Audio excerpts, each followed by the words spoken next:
My name is Ruth Alcott. I'm 83 years old. And tonight, my daughter slammed the door in my face, for the last time. It was raining. Hard. The kind of rain that soaks your bones within seconds, the kind that makes you feel forgotten by the world.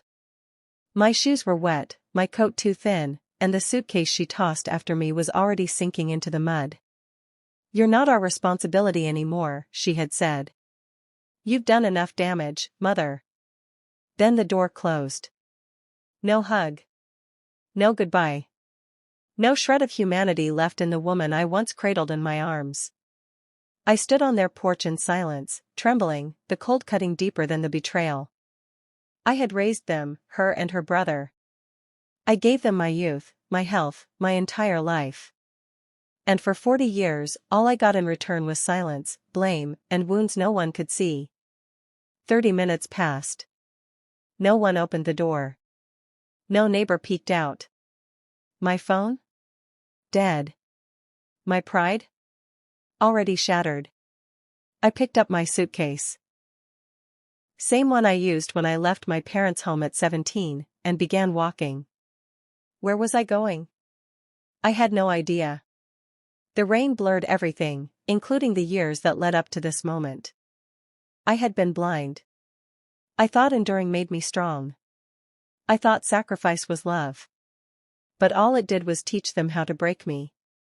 As I reached the end of the street, I saw the lights of Taylor's Gas and Food, the only thing open at this hour. My legs were cramping. My chest burned. Still, I kept walking. Inside, the clerk, a boy no older than 19, barely looked up from his phone. I asked for a cup of coffee and sat in the far corner near the freezer section. As I sipped the lukewarm brew, I looked out the window and whispered to no one in particular. They think I'm done. They think I'll just disappear. But they don't know me, not really. Because somewhere inside this old body was the same girl who once fought her way out of poverty, out of grief, and into motherhood. She didn't die. She just waited. And tonight? She woke up. I sat in that gas station for what felt like hours. No calls. No rescue. Just the buzz of the flickering soda cooler and the quiet hum of my own thoughts. I tried to remember the last time I had a friend, someone to call. But isolation has a way of disguising itself as peace, until the silence becomes deafening. Around midnight, I stepped back into the rain. I didn't know where I was going, but I knew I couldn't stay there, sipping bad coffee and swallowing pity. Then I saw her. A girl, maybe early 20s, sitting alone on a bench near the corner bus stop. She had a patched backpack, wet hair clinging to her cheeks, and a look in her eyes I recognized. Disappointment. Anger. Sadness wrapped in silence. I walked over slowly, dragging my suitcase behind me. "You waiting on someone?" I asked, gently. She looked up, surprised. "No," she said. "Just waiting for the 2 a.m. Greyhound." I nodded. "Mind if I sit?" She shrugged. "It's a free bench." We sat in silence for a while. She pulled a cigarette from her coat and lit it with shaking hands. "You run away?" I asked. She hesitated. "Something like that." I didn't press. I just stared out at the wet street. "I'm Ruth," I offered. She paused, then said, "Callie." Callie eventually asked the question I'd been dreading. "So, what's your story, Ruth?" And for some reason, I told her. I told her about the 40 years of sacrifice. About raising 2 children after my husband died of cancer. About working double shifts at the diner, missing birthdays so they could have school shoes. About moving in with my daughter 10 years ago when my knees gave out. And then, how they changed. How everything changed. Delilah, the golden girl I once stayed up nights to rock through colic, became bitter, cold, entitled. Dean, her husband, saw me as a nuisance. They said I was moody, difficult, a burden. They started locking the liquor cabinet. Started whispering when I left the room. Then one day, Delilah looked at me and said, "You've been poisoning this family long enough." And tonight, they threw me out. Callie blinked. "So, what now?" I looked at the bus lights approaching through the mist and said, softly, "Now? I start remembering who I was before I let them erase me." She leaned closer. "You gonna go back?" I smiled, for the first time in a while. "Oh no, sweetheart. I'm not going back. I'm going forward. And next time they see me, it won't be with empty hands." Flashback to 1984. I remember standing in front of the local union office, demanding they let me work night shifts so I could afford Delilah's asthma treatments. The manager laughed and said, "You're a woman, go home." But I didn't leave. 3 weeks later, I was the first woman hired for third shift at Margot Steelworks. They never forgot my name after that. Back to present. The bus pulled up. Callie stood. "Where are you headed?" she asked.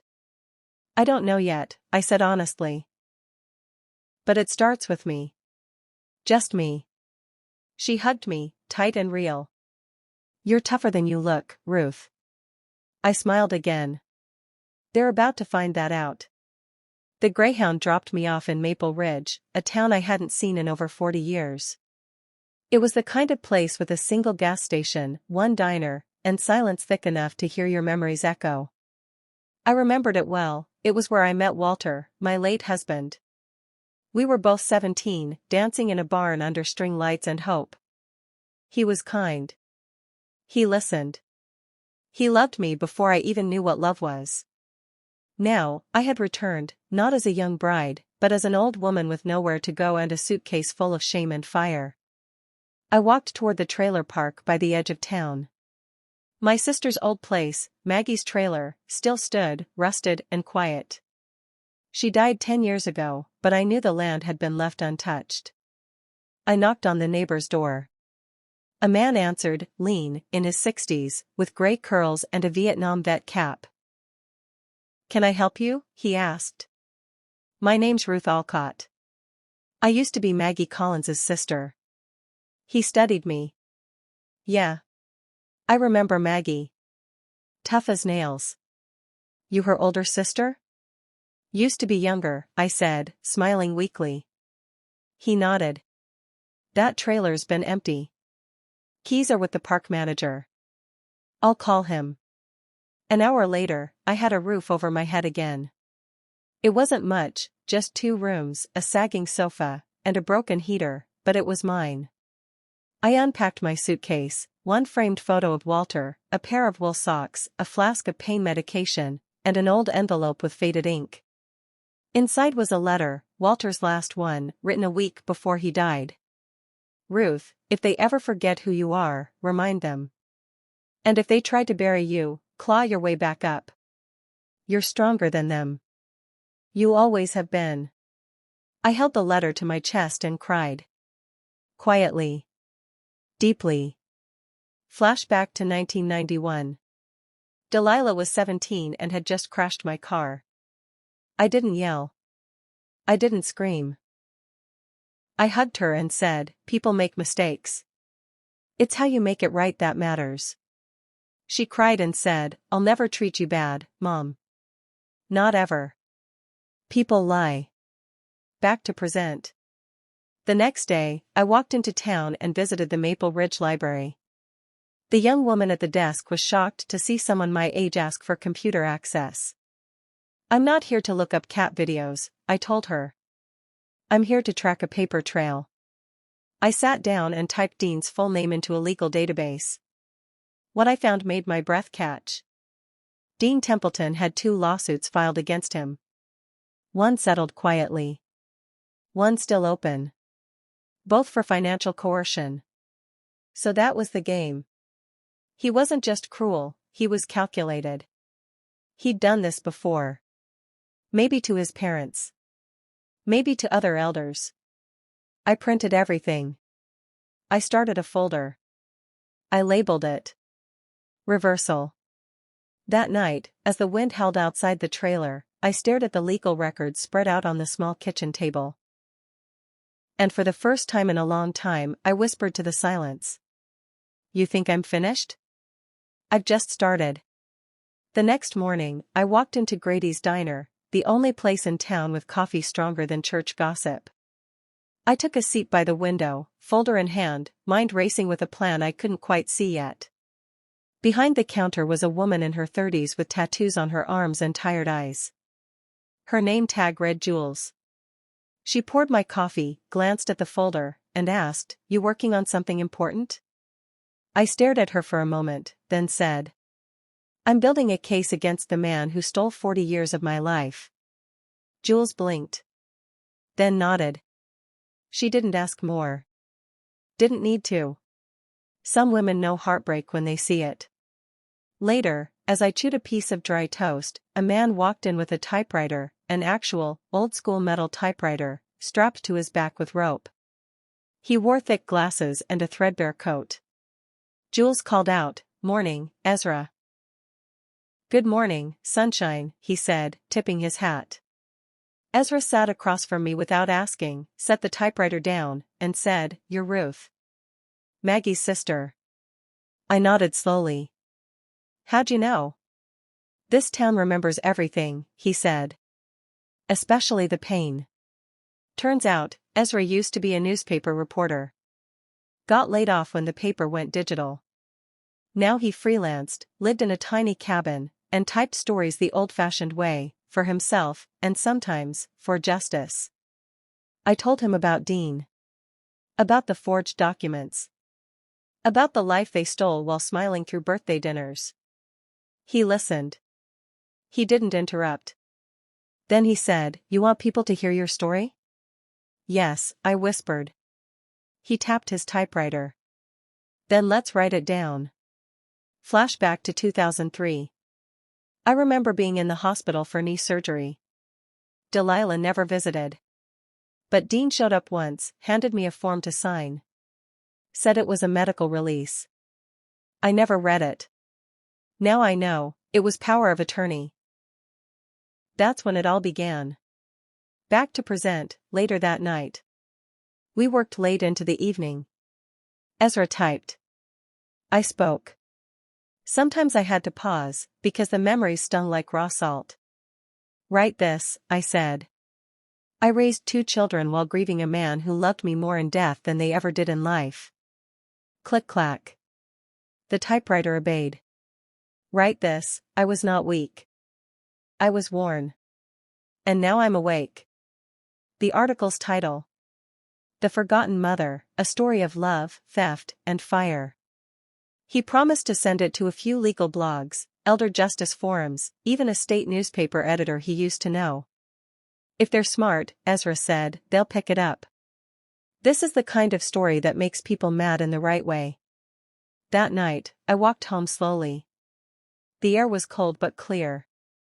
My knees ached, but my spirit was still burning. I looked up at the stars and thought of Walter. Of Maggie. Of every woman who ever stayed quiet because the world taught her that aging meant disappearing. And I said aloud to the dark, "I'm not gone. I'm not broken. I'm coming back. And this time, they'll see me." 3 days later, Ezra knocked on my trailer door at dawn. His cheeks were flushed, his hands shaking with excitement, and his typewriter case swung like a badge of honor. "They published it," he said, eyes wide. "Your story, it's front page on the Western Plains Tribune website. It's getting shared everywhere." My knees buckled slightly, and I had to grip the counter to stay standing. Not because I was scared.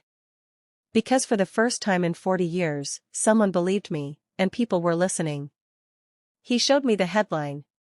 "Fire, thrown away by family, an 83-year-old fights back after 40 years of silent abuse."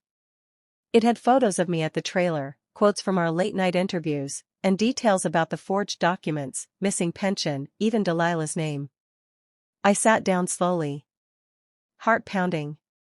"What happens now?" I asked. Ezra said, "Now? You light a fire they can't put out." Flashback to 1997. I remember when Delilah told me she and Dean were starting a business. They had no savings. No experience. But I co-signed a $50,000 loan anyway. They defaulted. I paid it off quietly. Took a job at a laundromat. Told no one. I thought love meant rescuing your children, no matter how many times they let go. But now I see, rescuing isn't the same as raising. The repercussions begin. That same afternoon, my old flip phone rang. A number I hadn't seen in months. I answered slowly. Hello? Mom, it was Delilah's voice. Tense. Rattled. What are you doing? You put our names in the news. You're humiliating us. No, I said softly. You did that. I'm just telling the truth. Dean's voice cut in behind her, loud and furious. She's trying to ruin us. I replied calmly, you ruined yourselves when you used me like a savings account and kicked me out into the storm. Delilah's voice softened. Mom, please. We're your family. I looked out the window at the blooming garden, the wind dancing through the trees. No, baby. Family doesn't leave you bleeding. I hung up. And didn't cry. Back in town, at Grady's diner.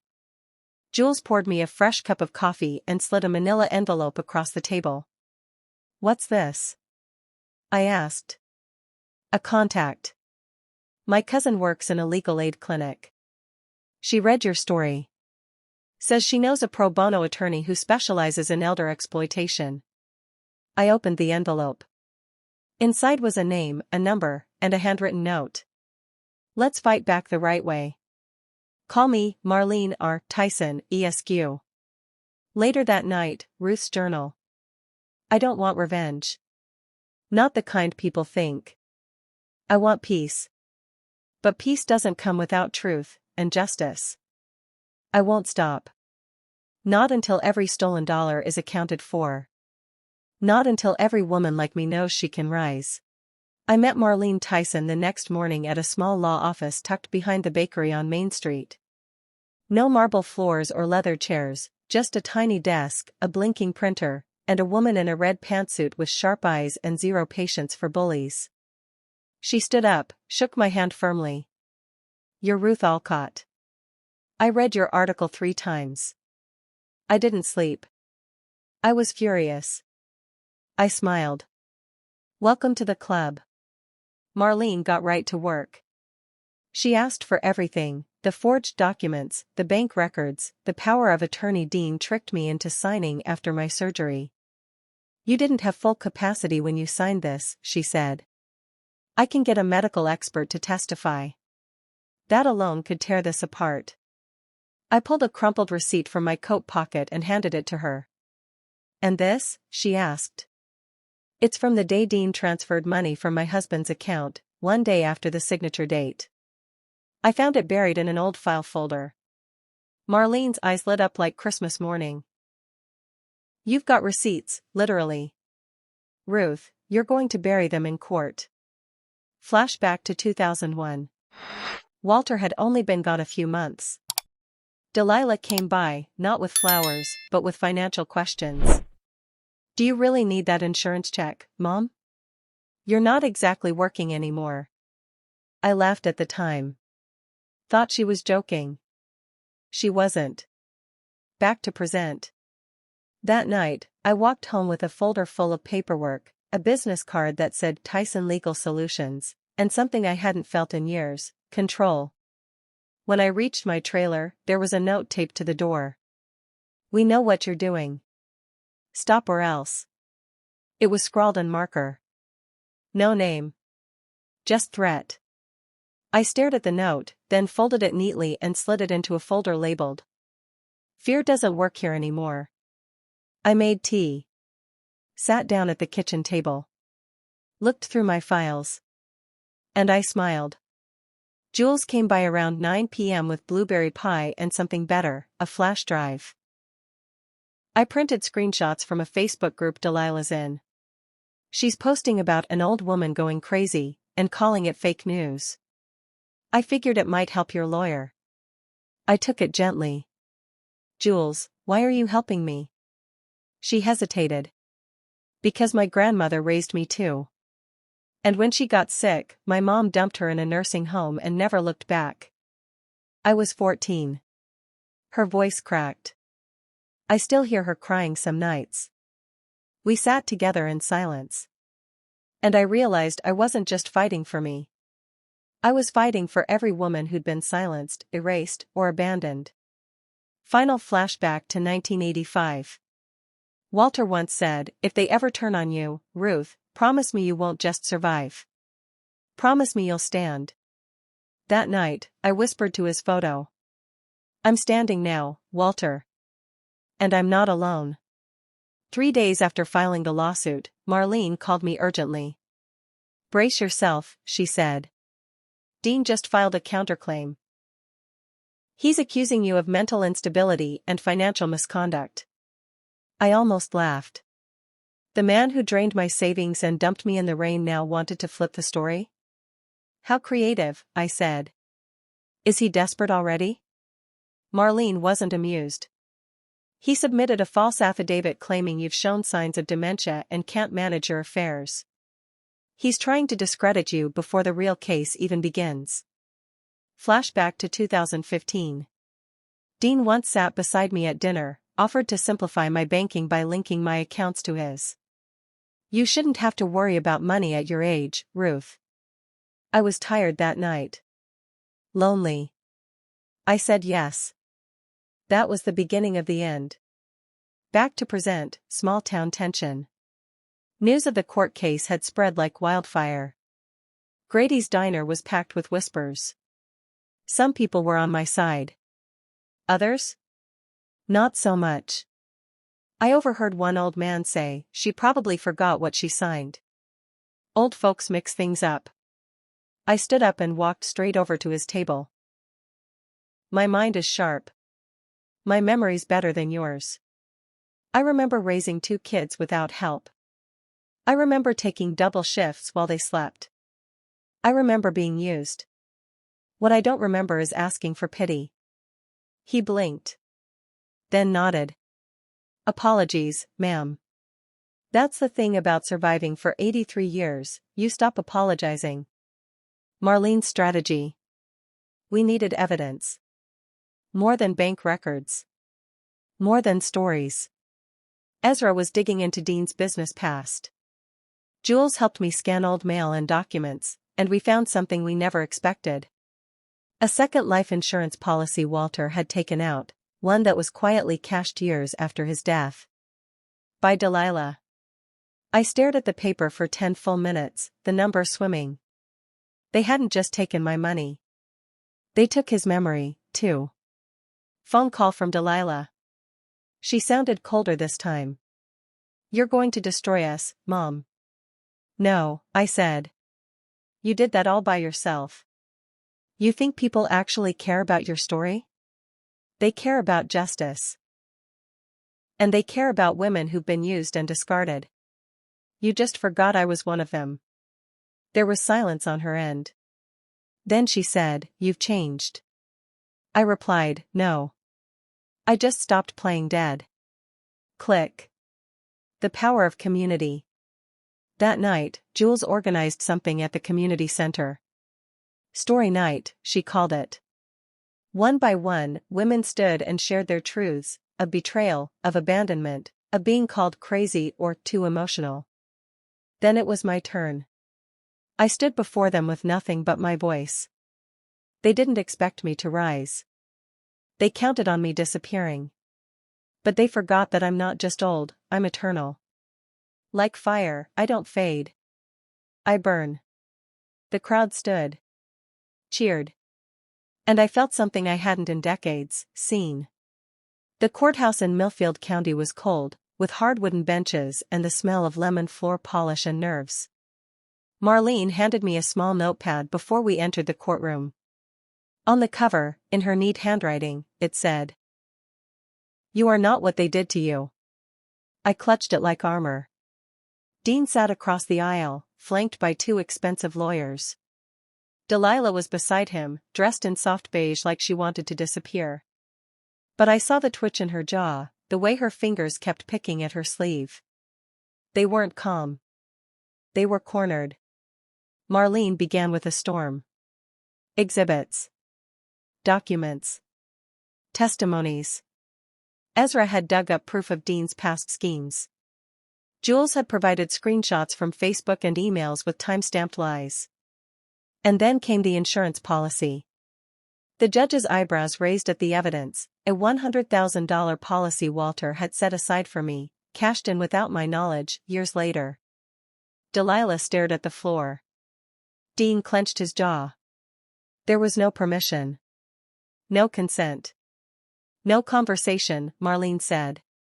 This wasn't a family. This was a coordinated theft. Then it was my turn to speak. The courtroom blurred until all I could hear was my own heartbeat. I rose slowly. Walked to the stand. Took the oath. And then I spoke, not as a victim, but as a survivor. My name is Ruth Alcott. I am 83 years old. And for 4 decades, I gave everything to my children. I gave them my youth. My money. My love. My silence. And when I had nothing left, they threw me away. They told me I was crazy. A burden. Too old to matter. But I'm not here today for pity. I'm here because I remembered who I was before they erased me. I was strong. I was sharp. I was a mother. And now? I am no one's victim. You could hear a pin drop. Even the judge leaned in. Marlene gave me a slow, proud nod. And that's when I knew. I had taken the power back. Flashback to the night Walter proposed, 1957. We sat on the tailgate of his truck, eating peach pie out of a tin. He looked at me and said, "You don't need a man to be strong. But if you let me love you right, I'll remind you of it every day." That love stayed, even when the people we raised forgot it ever existed. Later that night, at the trailer, I sat alone, sipping chamomile tea, heart calm. Then there was a knock on the door. It was Delilah. No makeup. No defense. Just tears. "I didn't know about the policy," she whispered. "You didn't want to know," I replied. "Can we fix this?" I shook my head gently. "No. But we can face it. That's the first thing you've done right in years." She stood in silence. Then nodded. And left. 2 weeks later, I sat in the same courtroom, same worn benches, same stale air, but something inside me had shifted. I wasn't trembling anymore. I wasn't waiting to be heard. Now, I was waiting to be recognized. The judge entered. Everyone stood. Then silence. He read from his notes slowly, voice steady as stone. Based on the evidence submitted, including forged documents, misused financial power of attorney, and credible witness testimony, the court finds that Ruth Alcott's legal and financial rights were willfully violated. Dean's mouth twitched. Delilah sat stone still. The judge continued. All assets seized under the power of attorney are to be returned in full. A formal fraud investigation will be opened into Dean Templeton. Ruth Alcott's legal power over her estate is fully reinstated. Furthermore, this court recognizes Ms. Alcott as the sole rightful beneficiary of the life insurance policy in question. He paused. Then looked directly at me. Ms. Alcott, this court acknowledges your resilience, and deeply regrets what you endured. May this be a step toward peace. I didn't cry. Not yet. But I felt the dam inside me begin to crack. Outside the courtroom, reporters gathered. I waved them off. This wasn't about fame. It was about freedom. Ezra stood nearby, tears in his eyes. You just made history, he said. No, I smiled, I just told the truth. That evening, Marlene came by the trailer with a bottle of sparkling cider. We toasted quietly, like veterans after battle. I've seen a lot of cases, Ruth, she said. But yours? Yours reminded me why I got into this in the first place. I nodded. I didn't just want to win. I wanted them to know. To feel it. They will, she said. For the rest of their lives. Flashback to 2010. I had once begged Delilah to go to therapy with me. I don't need fixing, she snapped. You're the one who's always crying. That was the last time I asked. Sometimes daughters grow up and lose their mothers on purpose. Back to present, a letter on the table. A few days later, I received a handwritten letter in a cream envelope. It wasn't from Delilah. It was from Dean's mother. Ruth. I had no idea what he did to you. I raised him better. Or I thought I did. I am ashamed, and I hope you find peace. I pray one day you'll teach your grandchildren what he never learned, kindness and consequence. Margaret Templeton. I folded the letter and slid it into my journal. Maybe some curses don't skip generations. But maybe some women, like me, can end them. 6 months had passed. The leaves outside my trailer had turned golden. The air smelled like cinnamon and second chances. My name was no longer whispered in pity. It was spoken with respect. I now volunteered twice a week at the community center, helping older women navigate online banking, power of attorney forms, and their own voices. I sat beside women with weathered faces and calloused hearts, and I reminded them. You are not invisible. You are not disposable. You are not too late. Every time I said it, I believed it a little more myself. Delilah hadn't called since the verdict. Not once. Until today. I heard the knock while watering the small potted plant Jules gave me. A soft knock, uncertain. I opened the door. And there she was. Her makeup gone.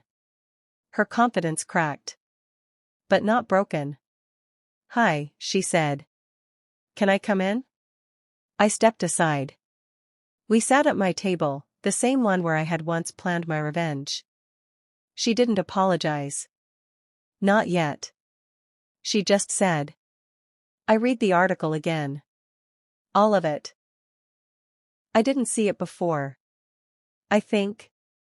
I didn't want to. Silence. Then I replied. You didn't just miss the signs. You helped create them. Her eyes welled. I don't expect you to forgive me. I don't, I said honestly. But I'm learning not to hate you either. She reached into her bag. A photo. Me and her, when she was 5. We were laughing. Covered in cake. She slid it across the table. I want to remember that version of us, she said. So do I whispered. Flashback, 1980. Walter once told me, revenge doesn't mean becoming like them. It means making sure they can't hurt you again, and knowing you're still you. Back to present. Delilah stood up. I'm moving out of Dean's house. I filed for divorce. I've got a lot to figure out. But if there's ever a space for me to earn back your trust, I'll show up. I nodded. Don't come back to be my daughter, I said. Come back to be a better woman. She nodded. And left. No promises. Just the truth. 1 year later. My story was now part of a national elder justice campaign. Lawmakers had referenced it in new elder abuse legislation. Marlene asked me to speak at a state panel. I walked on stage slowly, but I stood tall. My name is Ruth Alcott, I said into the mic, and for 40 years, I was silent. But silence is how they win. And I am done losing. At the trailer garden. I sit on a bench, the sunset stretching across the sky like a soft goodbye. Jules brings tea. Ezra reads the latest letter from a woman across the country who said, "You gave me the courage to leave my son's house." Thank you. I smile. I'm not angry anymore. Not empty either. Just whole. They tried to bury me in silence. But I grew in the dark. And when I rose, I didn't rise to destroy them. I rose to find myself again. And that was the sweetest revenge of all.